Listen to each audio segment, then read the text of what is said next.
Good Friday afternoon. I'm Jerry Miller, and this is the I Love CVille show. Thank you kindly for joining us. We're live in Charlottesville, the Commonwealth, the country, and the world on the I Love CVille network for, a couple of years now. We've been connecting with you guys through social media and using social for positive change. And in today's broadcast, we're going to bring a lot of information to you that we think is important to you as you become a more informed Charlottesvillian, Virginian, American, and human that walks on this planet, that lives on this planet. City Hall is going to pop protesters. We have a protest planned today, this evening, from the police station to Tonsler Park. And Dr. Richardson has gone on record, that headline coming up, Judah, not now, but Dr. Richardson has gone on record, and he said, look, if you organize protests and you take up city streets or parks, we're going to pop you, baby. Dr. Richardson's the city manager, and they're going to fine organizers $500. We'll analyze City Hall and their strategy to keep protesting now in check in Charlottesville, Virginia. The University of Virginia has a COVID tracker online, students coming back to grounds. We'll analyze how the COVID tracker looks with 18 to 22-year-olds who are social by nature returning to Charlottesville. How about a housing market update from Charlottesville and Central Virginia? Housing in your home, your personal residence, oftentimes the most valuable asset in your retirement portfolio. We'll take a glimpse on how that asset is doing and what you can expect from the future. The Code building on the Charlottesville downtown mall, that's Joffrey Woodruff, the head fudge titan, the head fun titan. And Joffrey Woodruff, visionary, philanthropist, a data guy, a money guy, the guy behind QIM, his building literally across the street from the I Love CVille studio. Joffrey, a hell of a squash player. He is building a state-of-the-art facility on the downtown mall, and we have an update for you with summer 2021 looking like when Code's going to open. And I'll tell you what, the downtown mall needs Code, and the downtown mall needs new businesses opening here ASAP. That story coming up. And how about some bad optics at Virginia Tech?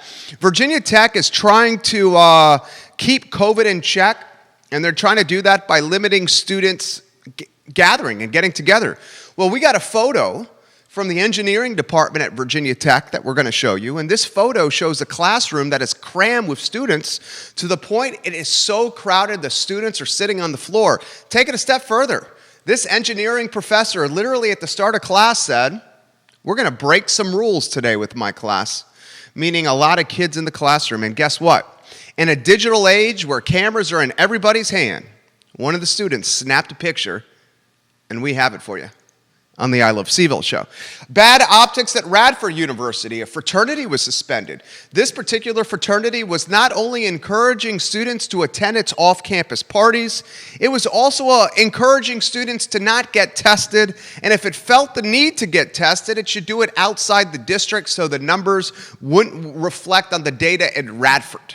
We'll break down what Radford University is doing. We'll talk about Clemson University allowing 19,000 fans at home football games and a loss of $40 million in revenue for the Clemson Tigers, a UNC update, a Big Ten kickoff update, and folks, Lord & Taylor, the first department store established in the United States of America, 194 years old. Lord & Taylor, no more.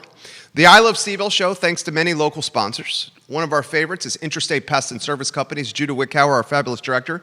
We love Interstate here. They are a home's best friend.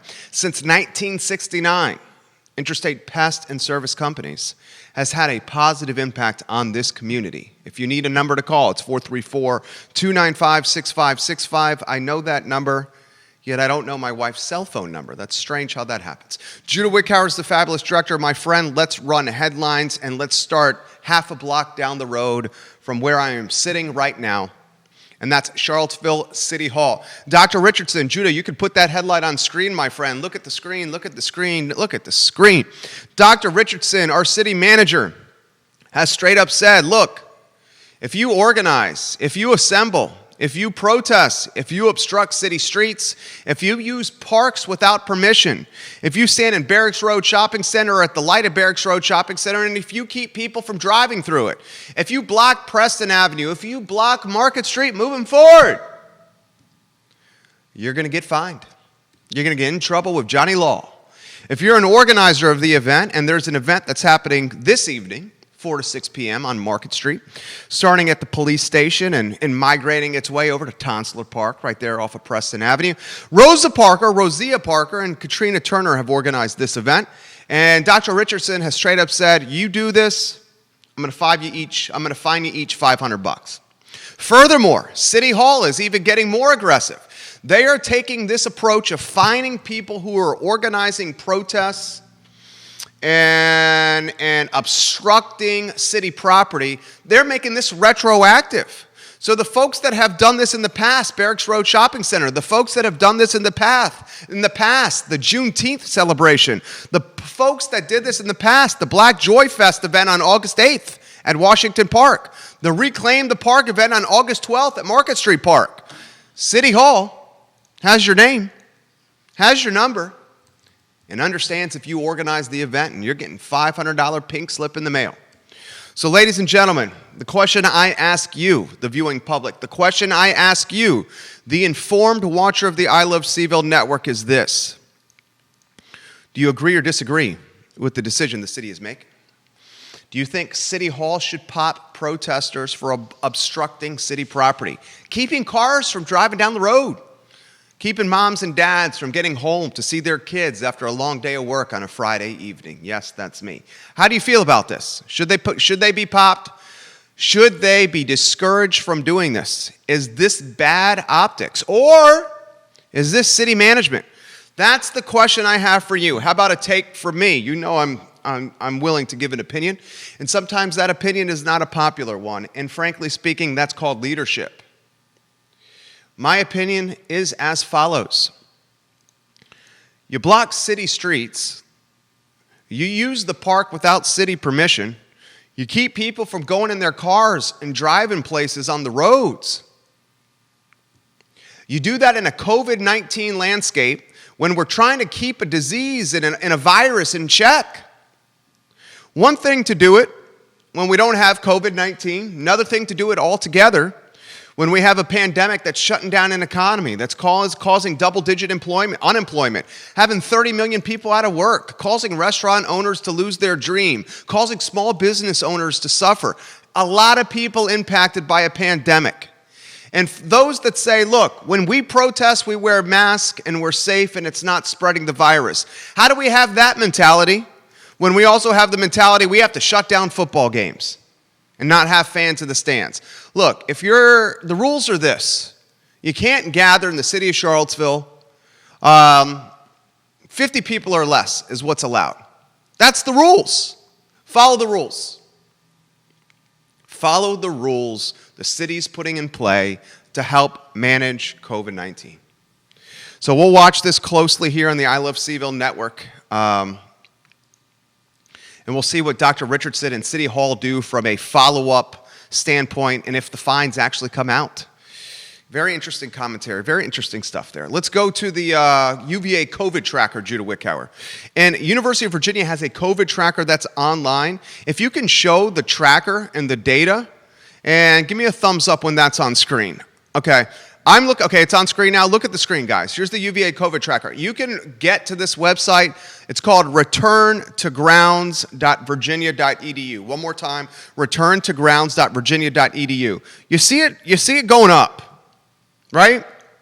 40 total positive cases with UVA students. You see it going up. The reason it's going up, very simple. Students are back. It's the same situation that's happening at VCU, Radford, Virginia Tech, Notre Dame, UNC, you name it. Kids and students are social butterflies that like to be around each other. They just got their freedom and got out of the house. They want to be around their peers. Furthermore, we know dormitories and on-campus housing is not set up for social distancing. Neither are fraternities or sororities, and neither are, frankly speaking, students that like to drink libations. When you have a couple of beverages, you're going to want to be around other people. So we'll track the UVA COVID tracker from time to time. I'm trying to set expectations here in the I Love CVille network. We have a massive following. We know this. Folks that are watching the show, this will happen. The cases will uptick. Okay? We have to understand that. We should not be surprised next week when the data shows an uptick in cases, or the week after when more students come back to Charlottesville. That is realistic thinking. We are at a point of managing a pandemic until we get to a vaccine, and managing a pandemic is understanding the numbers will uptick when 18 to 22-year-olds return to your town. It's going to happen. We wear masks, we stay 6 feet apart, but we're also frank, and we're also realist. I'll give you that update on the show as we get into next week and the week after. There are roughly 30,000 people unemployed in Charlottesville and around Central Virginia. Central Virginia is about 300,000 people. 30,000, 10% are currently without a job. Another portion of that 300,000 are underemployed or are not earning the same income that they once did before the pandemic. A great example of this is someone that's a server. Someone that's a server in a restaurant is not making the tip money that they once did at a pre-pandemic situation. So the question I ask you, and the question I ask everyone watching the show, if we have 30,000 people statistic, and this is backed by statistics, labor data, this is legitimate labor data. Macro level, 10% of the country has no job, 30 million people, right? Charlottesville, 30,000 people unemployed. You understand what I'm saying? So here's the question I ask. My friends, many of them small business owners, and this came up on this morning's show, Real Talk with Keith Smith of the Yes Team Realtors. My friends, many of them small business owners, restaurant owners, people that work in hospitality, people that vineyards, they cannot find people to fill open vacancies on staff. They need team members. They need staff. They cannot find people to work. Okay? Seriously, it's everywhere. You're seeing it on Facebook. I need someone to fill this shift. I cannot find someone to work. Here's the disconnect. If there are 30,000 people that are without work and another portion that are not making the money they once did, yet business owners in this area are vocalizing the fact that they cannot find people to work at their companies, what is happening? Where is the disconnect? Why are 30,000 people not at a job, yet small business owners and medium-sized business owners all over Central Virginia begging people to come to work for their companies? There's a disconnect that's happening here, and I just don't understand it. We'll try to dig deeper into it, maybe on Real Talk. Keith Smith's the executive producer there. Maybe on the I Love CVille network. I don't get it. People need jobs. Employers are trying to hire employees, yet something is not happening. Or is it people not wanting to go back to work? Or is it people not wanting to do the jobs that are available because they don't fit their skill set, or maybe they don't fit their mentality, or it's below them? There's a disconnect happening here. I want to figure out that disconnect on the I Love CVille network. Let's go to real estate. And from a real estate standpoint, I want to talk two things. I want to talk Charlottesville housing market. You see it on screen. This is a story from NBC 29.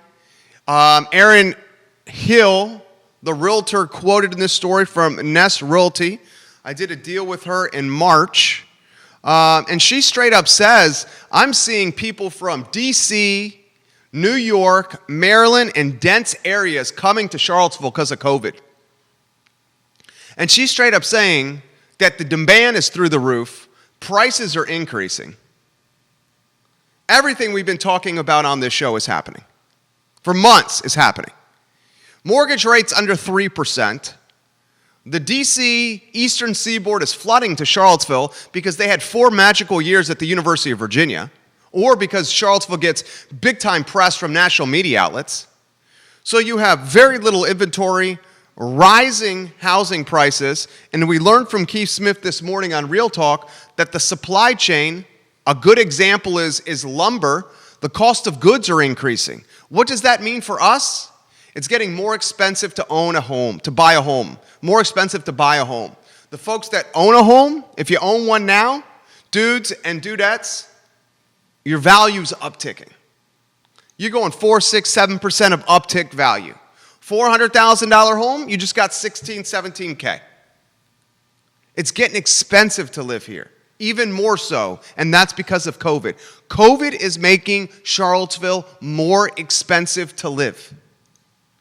The quality of life is off the charts. The cost of living is getting up, increasing.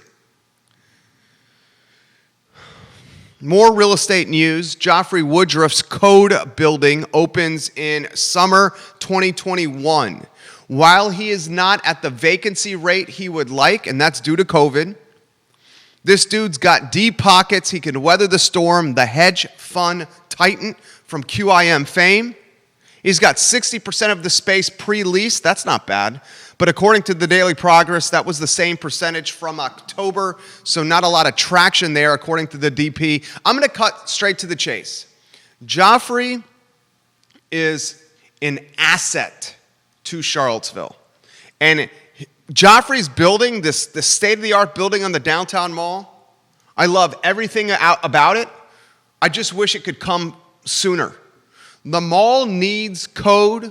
The mall needs co-construct, and the mall needs new business and new life, almost as if it's a body on the operating table and the doctors have the resuscitation panels hovering over the chest of the body on the table. That's where we're at. It's a ghost town. Vacancies left and right. And I have a hell of a lot of skin in the game downtown, business and investment. It is a ghost town. So this building that is going to have folks that earn good money working in it cannot come soon enough. Summer 2021 for Woodruff's building. All right, let's go to Blacksburg. And how about some bad optics? Okay, Judah, do you have the photo from the classroom? That's from the Newsbreak link on Virginia Tech. Can you show that photo on screen? Do they get to see the whole photo, or is it cut off?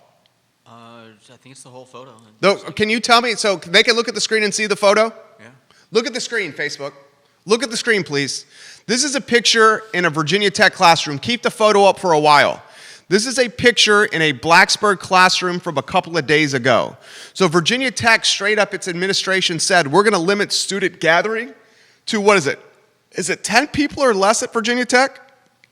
15 or 10 people or less. Yet this classroom, dudes, is packed to the bones to the point where the students have to sit on the floor, and they're certainly not 6 feet apart. Is the photo still on screen?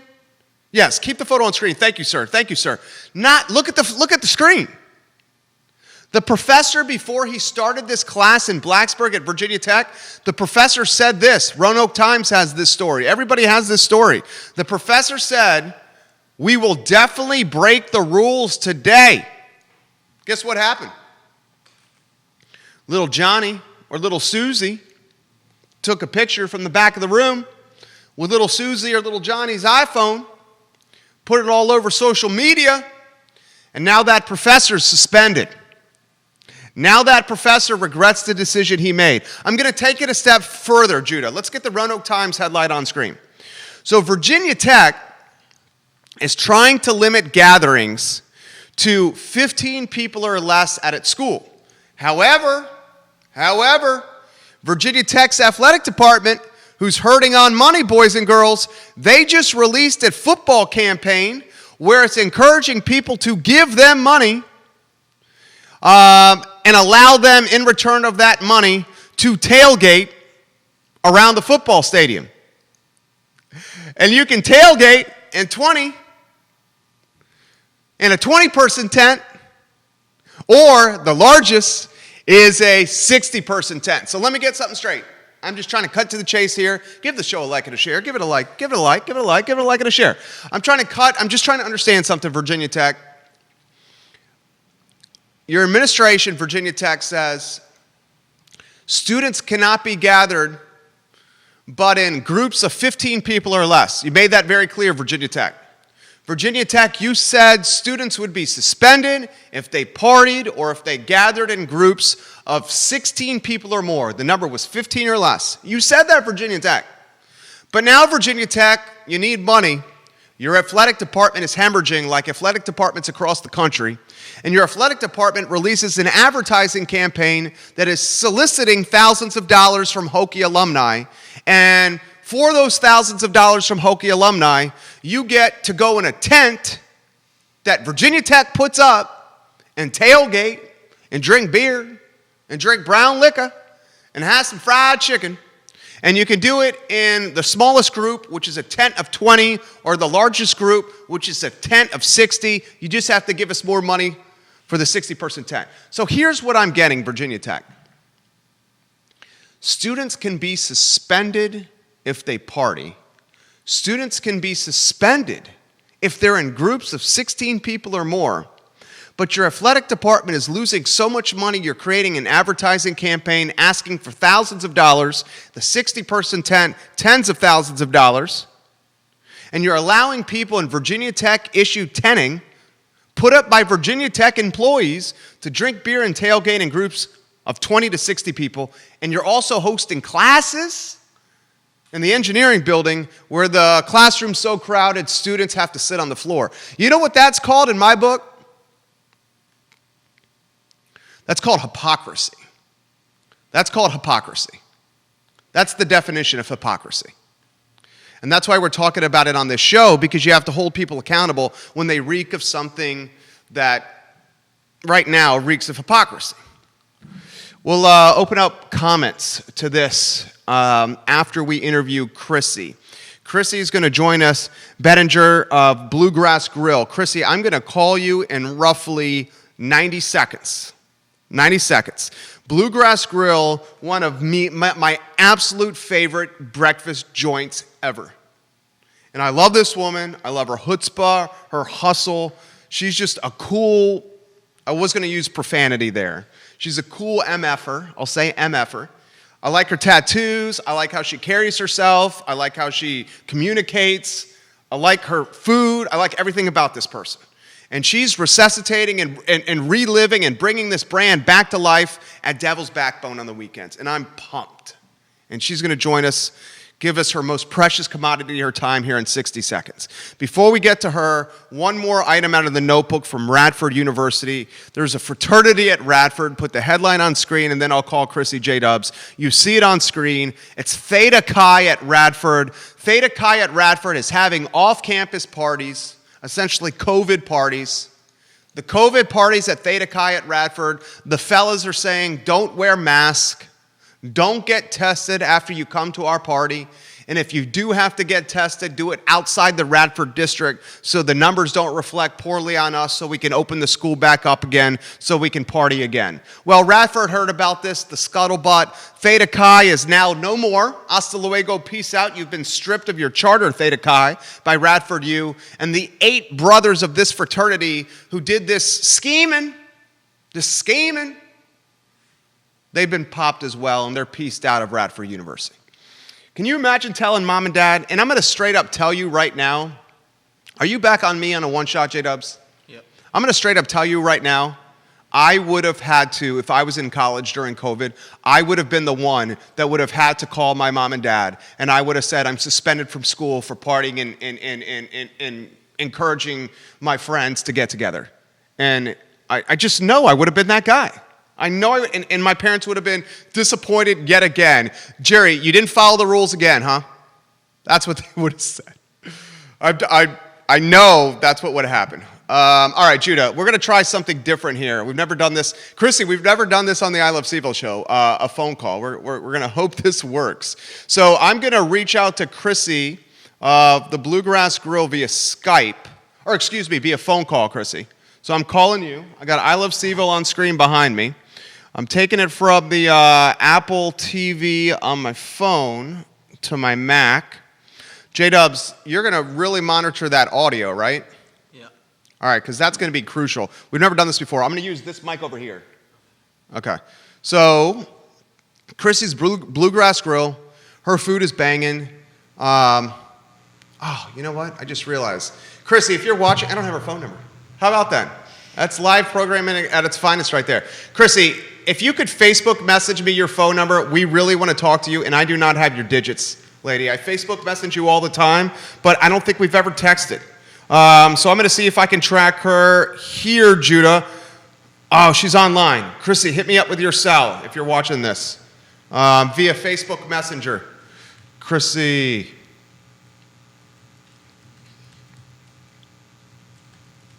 All right, why don't we do this? This is live programming. While I track her down and get her cell, let's go to the next headline. This is what we had to do when we're doing live radio and live TV. This is the experience. The next headline, J-Dubs, as Chrissy is setting it to me now, comes from Lord and Taylor, and this has devastated my grandmother. Lord and Taylor, boys and girls, is closed. Lord and Taylor, the 194-year-old department store, is no more. This is the oldest department store in America, boys and girls.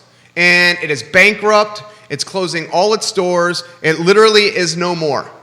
So, Lord and Taylor, you see it on screen. Keep it on screen for a second, Judah. This devastates my grandma. Another sign that brick and mortar retail may not necessarily have finally hit rock bottom. Lord and Taylor, no more.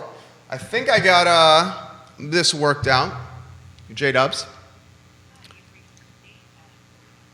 And Chrissy, you're going to voicemail right now. So that is a bummer about LT. Hey, Chrissy. Oh, you're the best. I can't believe we're making this work. This is live programming in its finest in front of 253,000 people, lady. All right, I'm going to put you on speaker next to the mic. J-Dubs is going to listen to the audio there. So, Chrissy, we have a graphic on screen that's your beautiful face. I'm super excited for this interview. Give us the update on Bluegrass Grill, if you could. Well, we're out at Devil's Backbone at the Summit, which is one of their smaller kitchens, and we're doing brunch on Saturdays and Sundays from 7 to noon. That is awesome. How did the idea spring up? It was Hayes Humphrey reached out to me right after we closed and told me how much he loved the place, and we didn't have anything even remotely concrete at that point, but he wanted to talk in about a month or so to see if there was something that we could put together. And so I contacted him in about a month or so, and we came up with this. That is awesome. I think Hayes Humphreys is watching right now. Hayes Humphreys has actually come on the show. The dude is awesome. He spoke very highly of you and your food when we talked. How about the range of emotions there, Chrissy? From closing something that to say is your baby is an understatement, to opening back up again and to being wildly popular at Devil's Backbone like we know you are because your food is banging, lady. Closing was devastating. It was an incredibly difficult decision. I just didn't see a way forward at that point, and in the space we were in. And this is, this new thing is, I'm feeling, it's elation. It's like, oh my God, we're back. And, this will be coming up onto our third weekend. The first day there was definitely a lot of kinks to work out, and Devil's Backbone, all of their people, their managers have been so ridiculously helpful, answered every question, got me everything that I needed without even blinking an eye. They're like, yeah, sure, we'll get it for you, or, hey, yeah, no problem. And working out the whole thing was, fairly simple. There was no bad ideas. So I'm thrilled to be back. I'm, thrilled to be able to bring back some of my people with me. It's not as big of a organization as it was before, so I couldn't bring everybody back, but I could bring back, a handful, which was nice. And they're all beyond thrilled to be back as well. They're all just like, woohoo, this is awesome. Chrissy, I want to let you know, this interview I'm hearing from the director and producer is going exceptionally well. So you're the guinea pig here with the speakerphone and the show, and it's working exceptionally well. You're getting a lot of props here. I'm going to relay some props to you from happy customers, okay? Okay. Scott Aaronworth, the fabulous Esquire in Virginia Beach who travels to Charlottesville for food all the time, he's watching at the beach. He says, I give her food 2 thumbs up. Nice. Laura Smith is watching the show, and she says, I love Bluegrass Grill, and my family misses it every single weekend. We would happily wait 45 minutes to 60 minutes for this food because it was worth it and it was that good. I did not know that they were at Devil's Backbone. We will see them this weekend. Thank you, Jerry, for having Chrissy on the show. So, I mean, you have a really loyal, diehard following. Are you seeing regulars make the trip to Devil's Backbone Base Camp? Yes. That's yes. awesome. I'm not seeing anybody because I'm actually in the kitchen this time around. But my son is out front, and he comes back and lets us know if there are people there that we need to see. So yeah, and to everybody out there, if you want to come and not have the 45-minute wait, now is the time. and Chrissy, it's almost set up perfectly for COVID with all the acreage and outside space, right? Yes. And Devil's Backbone at this point does not allow inside seating. So we have, the summit has this, I don't know, we've got, I think, 8 or 9 tables on the patio right now. So, we get hit around like 9 until noon, and then it's over and we're home by 2:30. So it's actually working out really, really well. So you're saying you have a life? Yeah. No, we're there was a list, not the first weekend, but the second weekend. Aspen said he would come back and tell us that we were on a wait or not, and we were actually on a wait the second weekend. So I'm thinking it's just the more people find out, the bigger and better it's going to end up. Though I should to whoever's listening, it's not the full menu.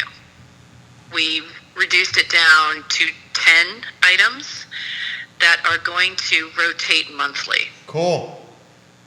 Any permanent fixtures on the 10? Or they all rotate monthly? I'm thinking the Hungry Norman will always stay. Okay. The Southern Belle will probably always stay. And possibly the corned beef hash. Nice. We went from such a huge menu and now we're down to 10. So it's amazing how quickly we're getting food out now. I love it. It's amazing. Like it's so fast now, and we're dealing with takeout because that's an option now, which we weren't before. And we're just it's banging. We're just we're gonna run the menu we have now through September, and then October there'll be a menu change. People are saying home fries, Chrissy. Home fries. What's the deal with the home fries? Home fries are back on the menu, baby. Lots and lots of home fries. The biscuits are on the menu. We're not baking bread. Basically biscuits, English muffins, and gluten-free English muffins are the only bread choices right now because it's just the bread baking thing was such an extraordinary undertaking that we just, and we don't have, again, we're back in another kitchen with not a lot of space. So we just have nowhere to put, 50 loaves of bread. Understandably. You're going to love this comment. You're going to love this comment that just came in. This is a couple that's watching in Arlington. Jerry, thank you for doing this show. As UVA graduates, my husband and I try to watch this show as much as possible. As you can imagine, we want to get out of Northern Virginia, and we're going to come see Chrissy this weekend at Devil's Backbone. All right, I think we may need to highlight this because we're putting you in front of some folks here. What's the deal with the reservation so people don't just show up? It's no reservation. Oh, really? Wow. It is. I was surprised as I thought there was going to be, but there's, I'm not sure exactly why we're not doing reservations, but Greg, the GM out there, just didn't go with it. Okay. And I think it's actually okay because their main service doesn't start till 11 or 12. So basically, our people are my customers are the only customers there, and there's plenty of space for people to wait. It's just gobs and gobs of space. So yeah, they decided to go with, I was surprised, but, I'm kind of not, I'm running the show, but I'm not running the show. Totally get it. It's kind of, it's like, basically we're contracted, like we're going there and it's just us and we go and we do the food and, they pretty much handle everything else. So, it's very interesting to be in control, but not being in control. Do you like it? I do. Chrissy, you sound so like chipper and like just loving life right now. I mean, your mental health is off the charts, I can tell. It's a lot better. As much as COVID sucked, it gave me and everyone I know a break. Right. Like I've gotten rest, and this, with this job, basically, I only work 3 days a week. That's it. I work Thursday, Saturday, and Sunday. I don't work 5 days a week. I don't work 6. I'm not overextending myself, which is really, really, really awesome. Right. I love not working, 50, 60, 70-hour weeks. It is just amazing. So, yes, I probably do sound great. You sound great, Chrissy. And you've earned 3 days a week, lady, after grinding for so long. All right, this is a really good question that's coming in from John. John's watching in Belmont. He says, okay. What's the future for Bluegrass Grill? Is it staying there at Devil's Backbone? Yes. I want to stay as long as they'll let us stay. That's awesome. Basically. I like the setup. I like the people. I like, and I think once we're really, in the groove, like we won't be bugging them so much with all the questions. But, everyone is thrilled. I know it's far from Charlottesville, but the drive is gorgeous. I mean, Chrissy. The place is gorgeous. We waited an hour on an asphalt parking lot for your food. We can drive 45 minutes in air conditioned to eat it too. Yeah. And you'll be standing there looking at the Blue Ridge Mountains. Exactly. I know. Up close and personal.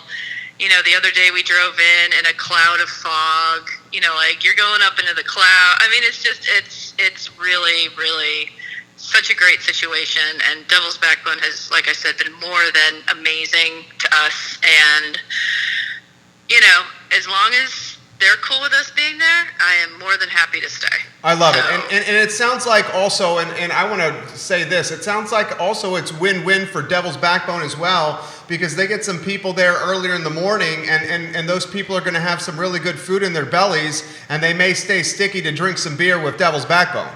Yeah, no, agreed. Yeah, and, if everyone can, make the right amount of money and get the right amount of exposure, it's, I think it's where, I think they had this empty space. Right. That was basically, once COVID hit, it sounds like they shut down and consolidated to their main kitchen, and there was nobody doing anything in any of these other little spaces. So this kind of, it is a win-win because you're starting from nothing, and then going like, oh, okay, now there's somebody in there and using the equipment and not letting the place, fall to shambles. And so it's, I don't know, I'm thrilled to death with the whole thing. So good. I'm happy for you. I got a couple more questions for you. Help me understand this one. This is more of a macro question for you. Okay. We were talking about this earlier in the show, and we have some people offering their perspective now on the feed. Erin King is offering perspective over at Feast. She's been in the business a while. Chrissy, we have 30,000 people that are out of work right now in Charlottesville and Central Virginia. But dude, everywhere I'm looking, my friends in restaurants and in small business owners, the you and me's of the world, right? The Chrissys and the Jerrys and the Wilson Richies of the world, the Rivers of the world, the Bashirs of the world. We can't find people to work. What do you make of that topic at all? 30,000 unemployed in the area, yet us, the small business owners, we can't find people to fill shifts. That is a tough one. I think before it was definitely COVID and the risk. I think, as individuals, I think, if there was nobody else in their lives that they were dealing with, they would probably take the risk. But if you look at it and you're like, oh, I go to see my elderly mother every week, or, oh, I take care of my immune-compromised sister, or, I think there's a bigger picture going on. I'm in that risk category of it being worse for me than for other people, but, I'm not taking care of anyone necessarily. I'm not, so I think that's part of it. I think the enhanced unemployment, although a godsend, could have something to do with, even though it's not happening now. I don't know what's going on now, but back when, the enhanced unemployment was a thing, I can understand why people weren't working. And I don't even know if we were, I'm not 100% sure we were supposed to be working. Right. With COVID being a thing, like the whole idea of the enhanced unemployment was to keep people from working. Like, stay home. We're paying you to stay home and not spread or potentially spread it. But now that you're down to regular unemployment, which, believe me, is Virginia is next to nothing. It's peanuts. It's like, I think I was bringing home like barely $300 a week once the regular unemployment kicked in. I'm like, oh my God, I can't even. How do you survive on that? So I don't know what's going on now. Like, now with the unemployment being low, you would think that people would want to at least try to go back to work. But I don't know. I guess everyone's situation is different. Yeah, I think you're right. How did you manage? Because you're the number one at your company. You're the leader here. How did you manage? How did you manage? The team and having to COVID and the risk of the virus and I mean serving food. How did you manage the different personalities and the mindsets within the team and your organization as people started going back to work? For what we're doing right now? Yeah. Did some people say no way, or were you like, I'll work with you? No. Devil's Backbone is very, you go in, the first thing you do is you take your temperature and you sign off that you don't have any COVID symptoms and that your temperature is not above a certain point. Everyone's in masks, everyone's in gloves. And I believe, like, if one person comes in and starts showing any kind of COVID symptoms, they shut down the whole place for like a week so that you can go get tested and make sure that you're, negative. So they're pretty, and they won't do any indoor dining at all. It's all outdoor dining. So they're pretty serious about it. And my son just came back from Los Angeles about 2 months ago. He escaped. He escaped Los Angeles for a while, and he and his pod of people are fairly serious about the whole COVID thing, like especially coming from Los Angeles where it was really, really bad. Right. Way worse than Charlottesville ever has been.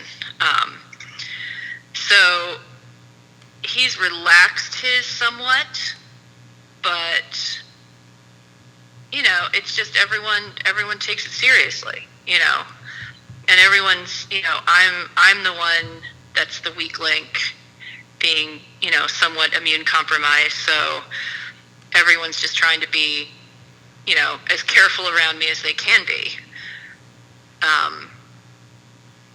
But yeah, it's about as good as it can be right now. This is an interesting question that just came in for you, and this is from Grace. She says, "I love Chrissy's food, and we miss the Bluegrass Grill dearly. It was our weekend spot." Jerry, can you ask Chrissy what she thinks the restaurant of the future is going to look like? The space? Just the restaurant industry. What's the restaurant of the future look like? What do I think? I definitely believe there's a lot of places that are hanging on by their fingernails. I think that,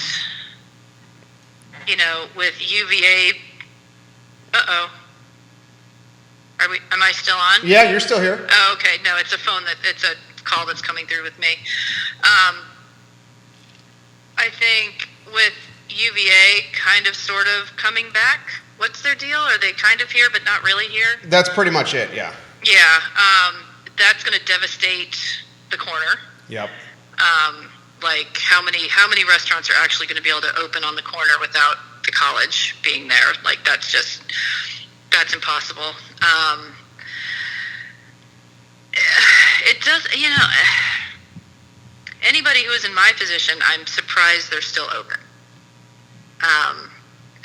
Anyone who is anywhere remotely near my position, I'm surprised they're still open. It's, and my feelings were initially once the extra special unemployment went away, that all of a sudden all the money that people had was gone. And they may not be going out to eat so much. So I think we definitely should have gotten a little bit of, I wish that the federal government had actually looked at the entire industry and been like, oh, wow, they employ a ridiculous amount of people. Like, why aren't we helping them? I don't think they really realized how many people the restaurant and food service and wedding and hotel, all that interlinked businesses really was. I don't think that the employment numbers are going to go back up in general until they figure out what they're going to do with the whole hospitality industry. I think you're right. That's my opinion. I think you're right. I think you're right. I think a lot of that 10% that's unemployed is from F&B, it's from music, and it's from hospitality and weddings. All hospitality in general. Yeah, that whole space. That's where the unemployed. She's exactly right about this. All right, guys, we are not going to be able to get to all these questions for Chrissy. Chrissy, you're obviously a popular lady. We're not going to get to these questions. We're going to give her one more before we go here. All right, so Chrissy, we know this is an uncertain time and everyone's vulnerable and scared, as we should be. We've never seen this before. That being said, we are a platform of hope. We are a hopeful platform. We're cautious optimists. Anywhere you want to go, maybe a message of hope for a lot of those folks that are watching. You got a lot of your colleagues in restaurants watching you now. Anywhere you want to go, open-ended. We'll close on this one. Okay. I thought I was done. I thought we were done. For Devil's Backbone to reach out and basically give me that lifeline was just, it was incredible. Even if I hadn't taken it, it was still like the fact that they even reached out. So I think, just keep going, unless you're really, really done, there's something out there. Like whether it's something like what happened to me or there's something you can do, besides just the standard, we're just going to do takeout, which is cool, but there's got to be other things out there, like some other way to keep you afloat, to keep you, in the game, in the business, and,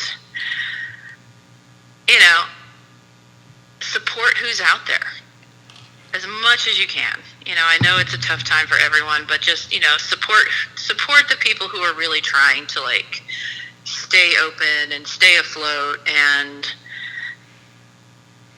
I don't know, I'm hopeful for Charlottesville in general. I'm hopeful for, America in general, mostly. Me too. Mostly. There's some things I might change, but mostly. And I don't know. I love Charlottesville. I'm, blown away by how much support we got and how many people were like, oh my God, you're closing, and how many people are now going, oh my God, you're opening. And if it can happen for me, it can definitely happen for other people, like most certainly. I'm just a hash slinger. you know.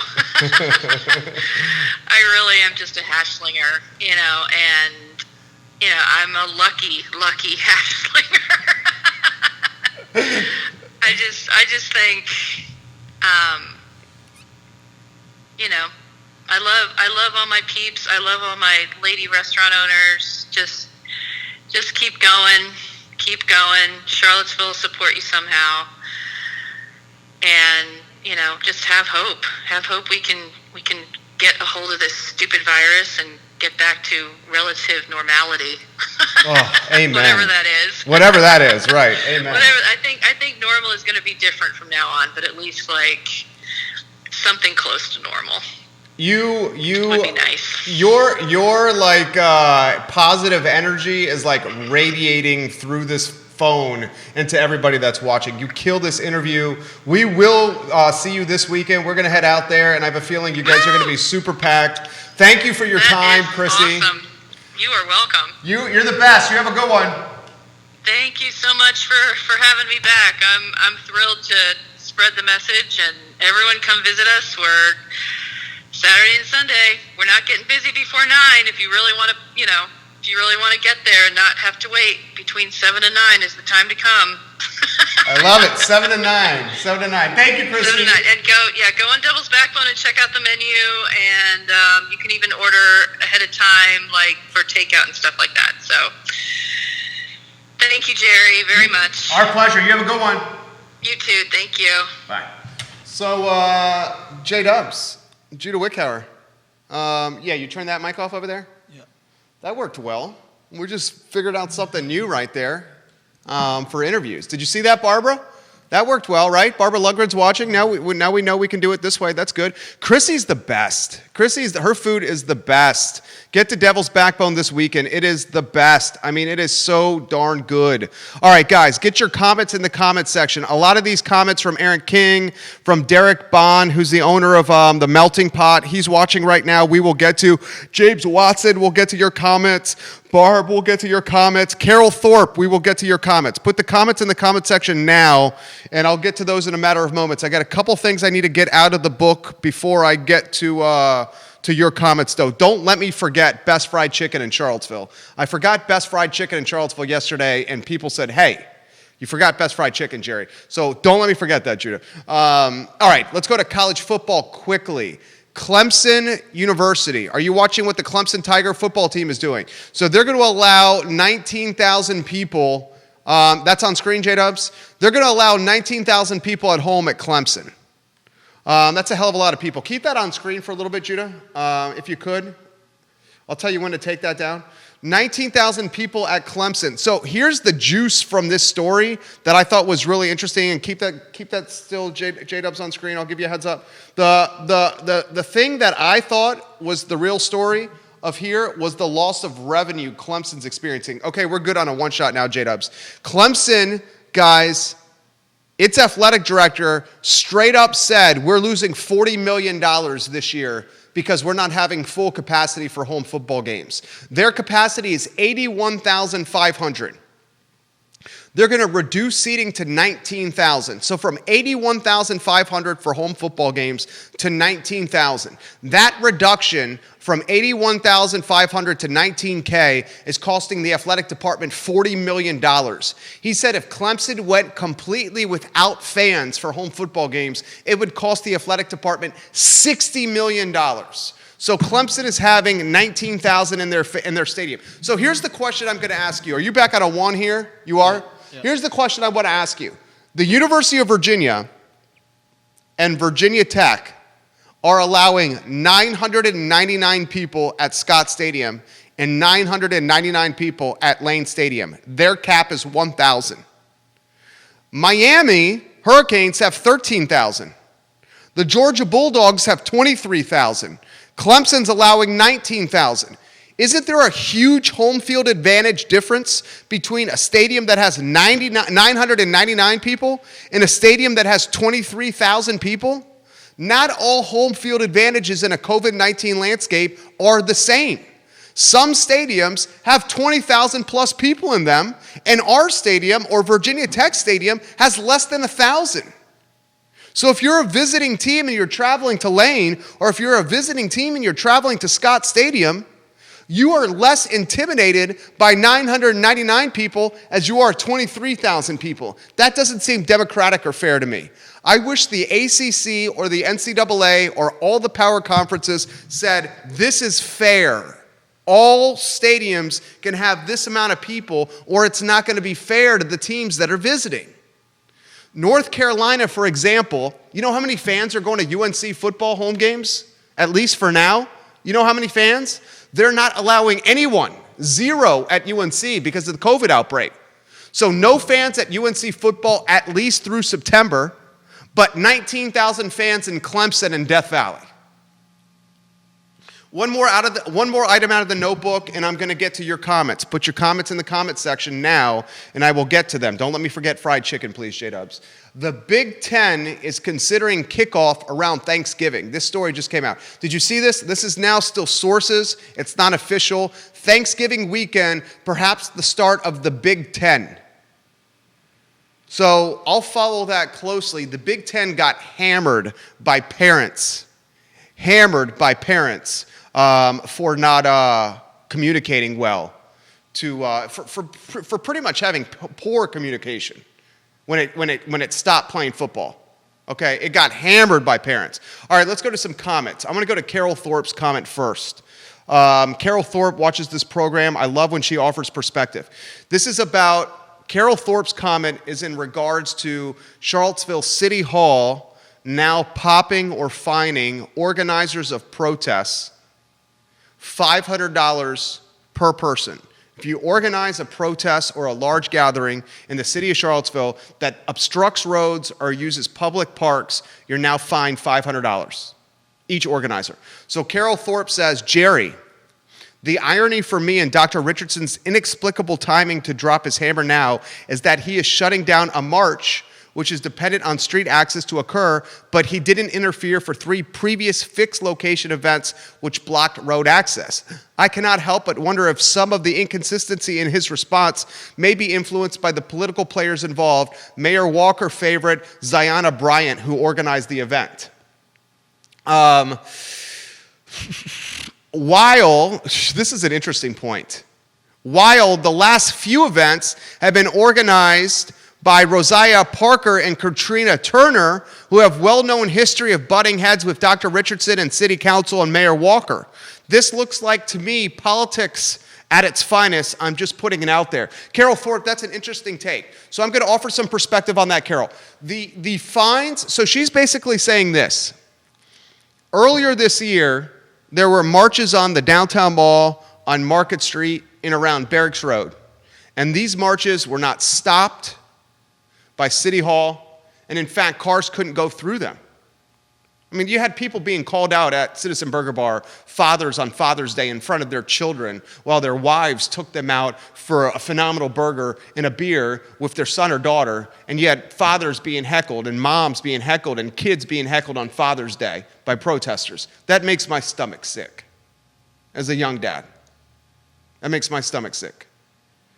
So she's basically saying the people that organized the events earlier in the year were super tight with Mayor Walker, while the people that are organizing the events now are not super tight with Mayor Walker. In fact, they butt heads publicly with Mayor Walker. Maybe that's why this is happening. I will say this. I don't think that's happening, and this is why I do not think that's happening, Carol, but I do appreciate your perspective. Why I do not think that's the case is because Dr. Richardson has said that the fines are going to be retroactive. So they are going to fine the people who organized these events in the past and then fine them.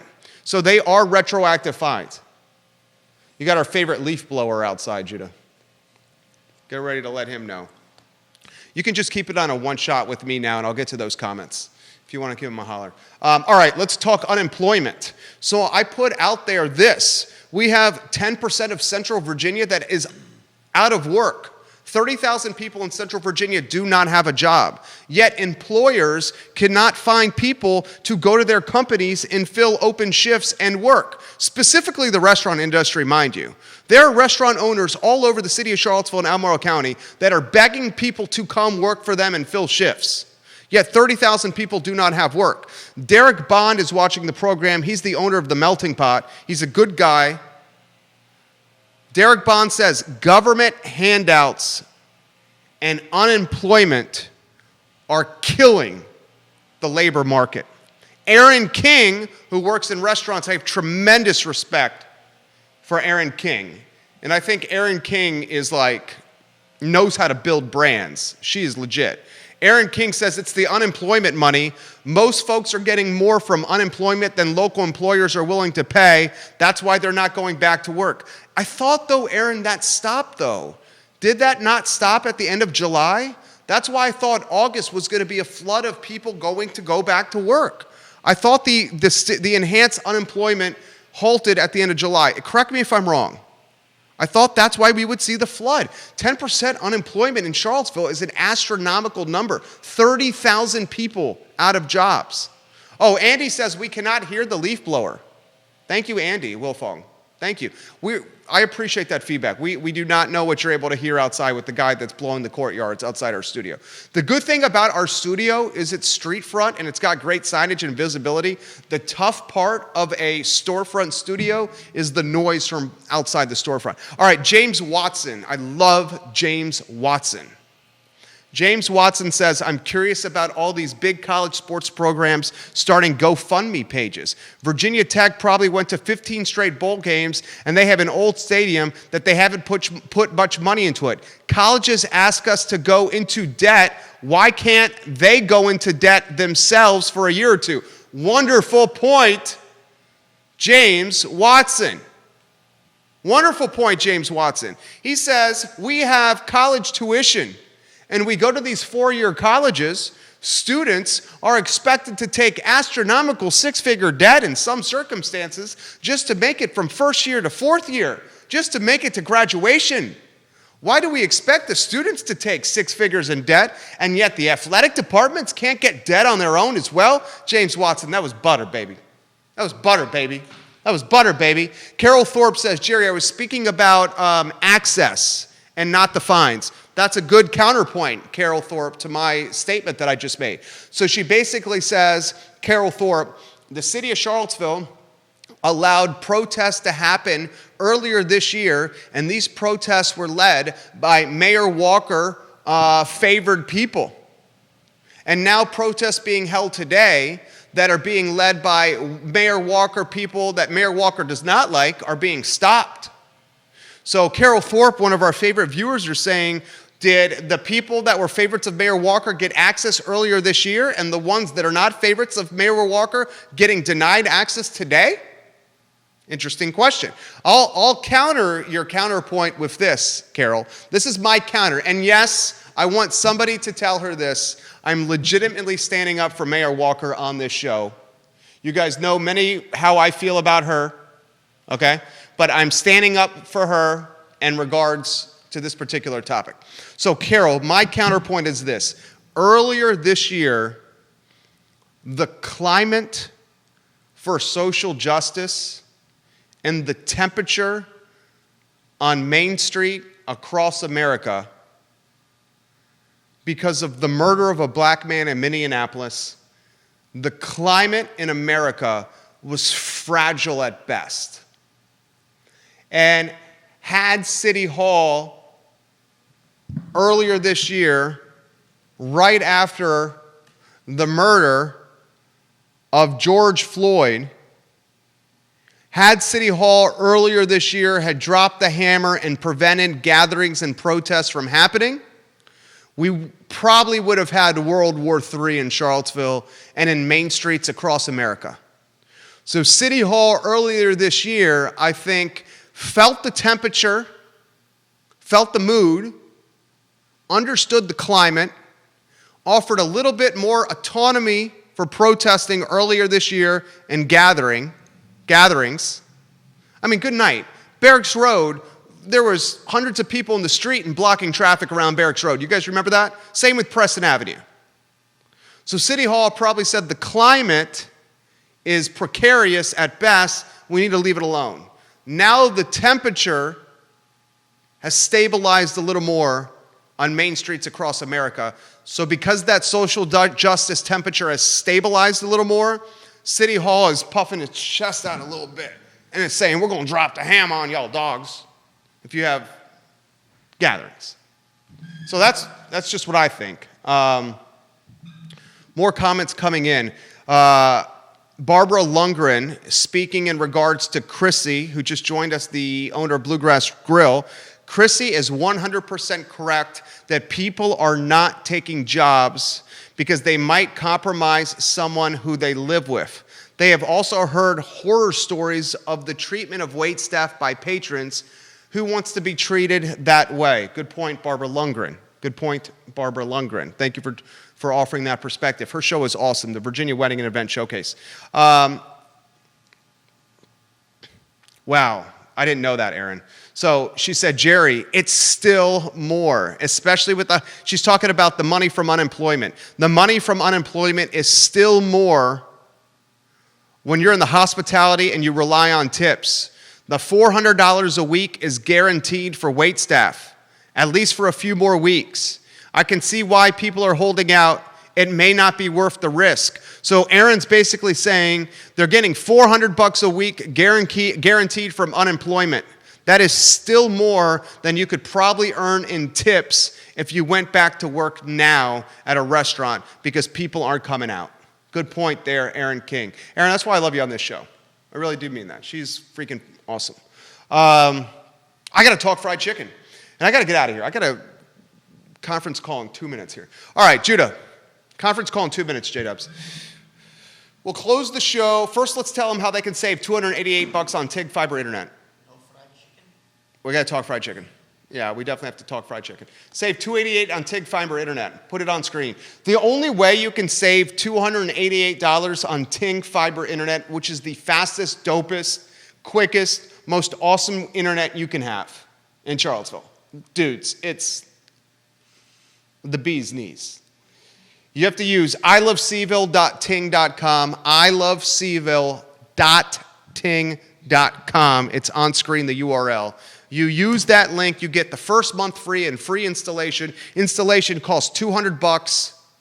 The first month entry package is 88 bones. You're saving 288 Bs on the best internet possible. ilovecville.ting.com. All right, fried chicken, and then I'm out of here. 60 seconds of fried chicken.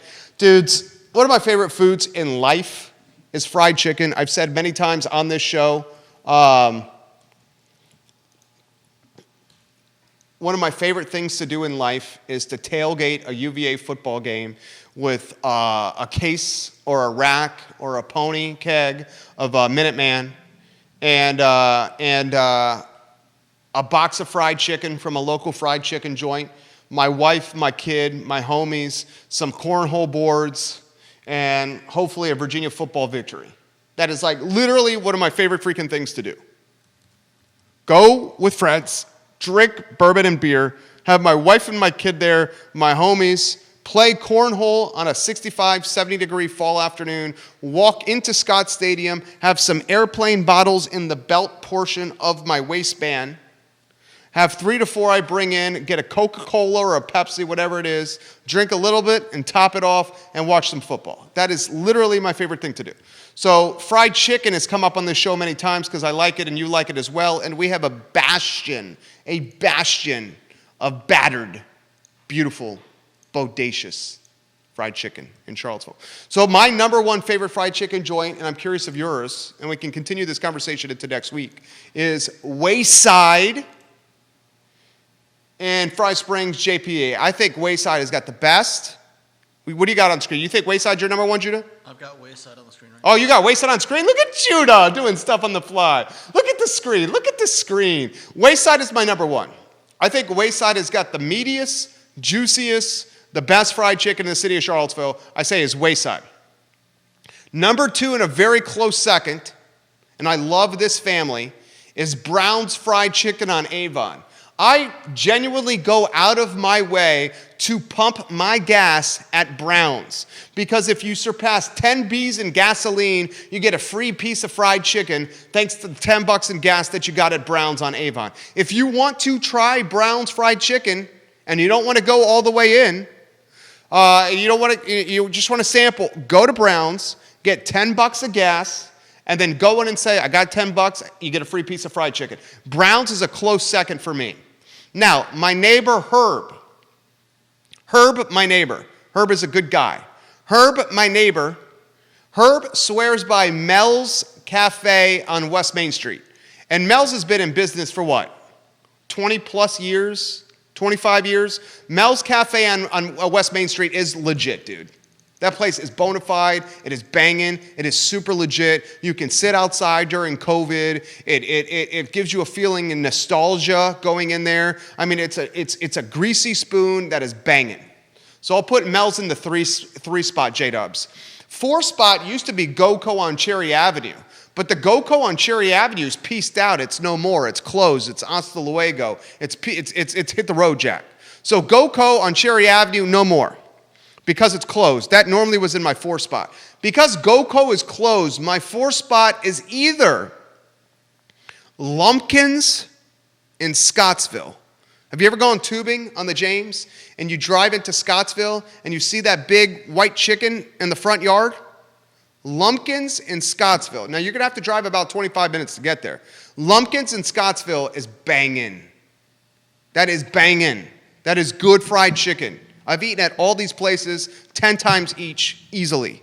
Lumpkins, worth the drive. And then you could go over to James River Brewery and have a beer or two and just walk down Scottsville's Main Street. It's a quaint town. It has a lot of charm. Scottsville, if you haven't walked down Main Street in Scottsville during COVID-19, it's a good Saturday afternoon outside with your family. If you're getting crazy because you're inside with your kid all the time because of COVID, go to Scottsville, go to Lumpkins. Whiskey Jar and Wilson Richie's got some damn good fried chicken. And how about the Mickey Tavern fried chicken? Especially the buffet, the Mickey Tavern fried chicken on Thomas Jefferson Parkway. Whiskey Jar and Mickey Tavern are good. And the Preston Avenue Shell, the Suttons got some good fried chicken in that joint as well. At the Preston Avenue, I guess it's not a Shell anymore. It's a Preston Avenue Exxon. It's a Tiger Fuel joint now. So those are my best fried chicken joints. We're lucky with that spot, dude. We're lucky with that, with the fried chicken in this town. It is even better. Barbara Lundgren says hers is the best. Wow. Barbara Lundgren says Mickey Tavern and mine's even better than Mickey Tavern. Barbara, if your fried chicken is anything like that pound cake you made, I believe you. That pound cake, Barb, was great. She made me a pound cake for my birthday. Thank you, Barb. I would love to try your fried chicken, Barbara. If you want to make...